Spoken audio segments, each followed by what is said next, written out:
പ്രസിദ്ധ മനഃശാസ്ത്രജ്ഞനായ സിജെയും മനുഷ്യ വ്യക്തിത്വത്തെ രണ്ടായി വിഭജിക്കുന്നുണ്ട്.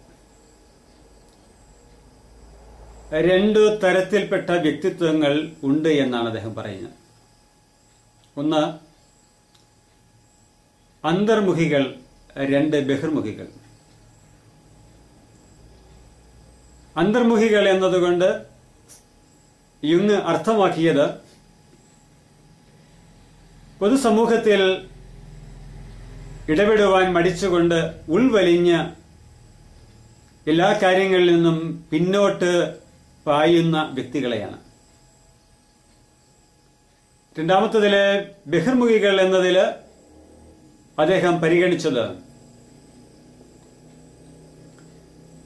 എല്ലാ കാര്യങ്ങളിലും നേതൃത്വം ഏറ്റെടുത്ത് സ്വന്തം കാര്യം പോലും മറന്നുകൊണ്ട് പ്രവർത്തിക്കുന്ന ഒരു വിഭാഗം ആളുകളെ കുറിച്ചാണ്.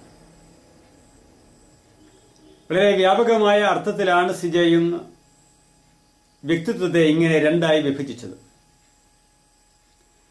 എല്ലാ വ്യക്തികളിലും ഇത്തരം രണ്ട് സ്വഭാവവിശേഷങ്ങളും കാണപ്പെടുന്നുണ്ട് എന്നുള്ളത് തീർച്ചയാണ്. ചില സമയങ്ങളിൽ അന്തർമുഖികളായിരിക്കുന്നവർ ചില സമയങ്ങളിൽ ബഹിർമുഖികളായി വരാറുണ്ട്. അതുപോലെ തന്നെ ബഹിർമുഖികളായിട്ടുള്ള ചില വ്യക്തികൾ അന്തർമുഖികളായും വരുന്നതും കാണാവുന്നതാണ്. ഏതായാലും അന്തർമുഖികളായിട്ടുള്ള ആളുകൾ പലപ്പോഴും സമൂഹത്തിൽ നിന്ന് പിൻവലിയുകയും സാമൂഹികമായ കാര്യങ്ങളിൽ നിന്ന് പിന്നോക്കം പോരുകയും അവർ അവരുടേതായ ഒരു ലോകത്തിൽ കഴിയുകയും ചെയ്യുന്നു എന്നുള്ളതാണ്. ഇത്തരം ആളുകൾക്ക് മറ്റു വ്യക്തികളുമായി ഇടപെടുവാനും അവരുമായി സമ്പർക്കത്തിൽ വരുവാനും തീരെ മടിയായിരിക്കും. ഇത്തരമൊരു വ്യക്തിയെക്കുറിച്ചാണ് ഇപ്പോൾ ഞാൻ പറയുവാൻ ആഗ്രഹിക്കുന്നത്. 23 വയസ്സ് പ്രായമുള്ള ഈ യുവാവ് ഒരു സാധാരണ കുടുംബത്തിൽ ജനിച്ച വ്യക്തിയാണ്.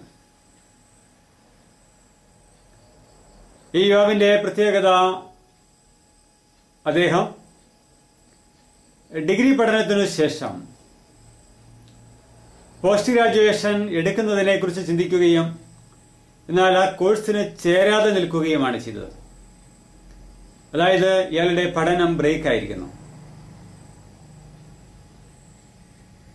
ഇയാൾ തന്റെ അന്തർമുഖത്വത്തെക്കുറിച്ച് പറഞ്ഞുകൊണ്ടല്ല എന്റെ അടുക്കൽ എത്തുന്നത്. അദ്ദേഹം എന്റെ അടുക്കൽ എത്തിയത് അദ്ദേഹം മറ്റൊരു പ്രശ്നം നേരിടുന്നു.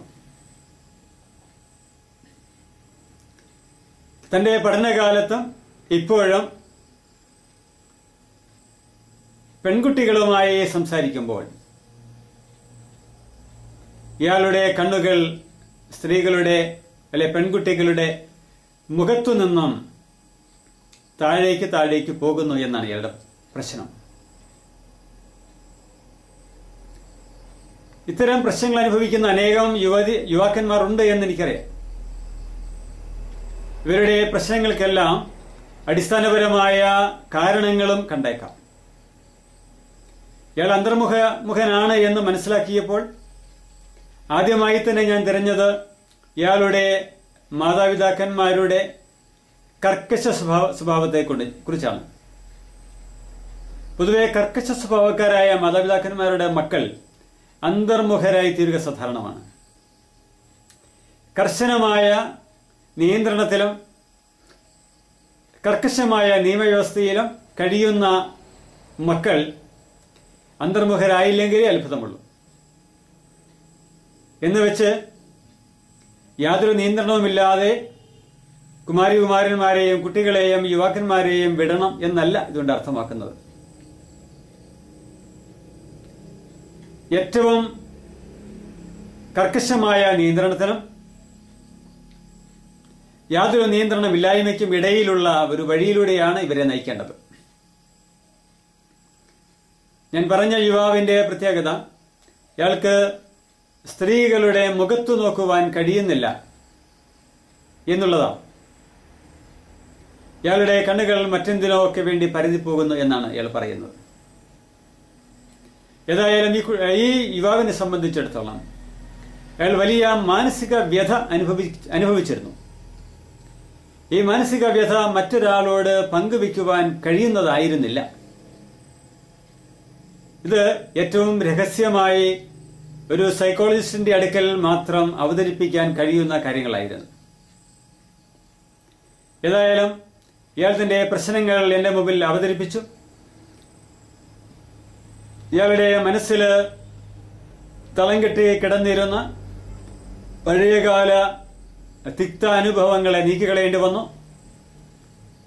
അങ്ങനെ ഇയാളുടെ മനസ്സിനെ റിലാക്സ് ചെയ്തെടുക്കാൻ കഴിഞ്ഞു.